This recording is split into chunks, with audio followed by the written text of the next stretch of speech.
শরীফ উসমান হাদী, যার স্বপ্নীল চোখে ছিল ইনকিলাবের বাংলাদেশ। প্রথম আলোর অফিসে হামলা ভাঙচুর, ডেইলি স্টারে অগ্নিসংযোগ। মোদির পোস্টে ভারতীয় বিজয় দিবস, উল্লেখ নেই বাংলাদেশের নাম। প্রায় পুরো আইপিএল এ 9 কোটি রুপি মুস্তাফিজকে পাবে কেকেআর। আসসালামু আলাইকুম। রাতের সংবাদে সবাইকে স্বাগত জানিয়ে সাথে আছি আমি আব্দুর রহিম। এতক্ষণ শুনছিলেন সংবাদ শিরোনাম, এবারে জানিয়ে দিব বিস্তারিত।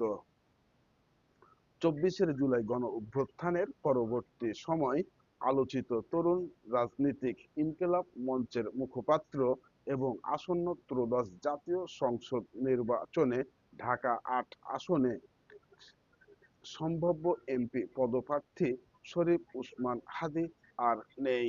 বৃহস্পতিবার সিঙ্গাপুরে চিকিৎসাধীন অবস্থায় শেষ নিঃশ্বাস ত্যাগ করেন তিনি।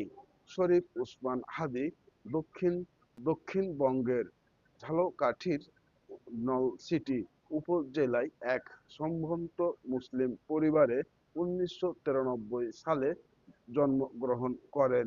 বিস্তারিত দেখুন বিশেষ প্রতিবেদনে।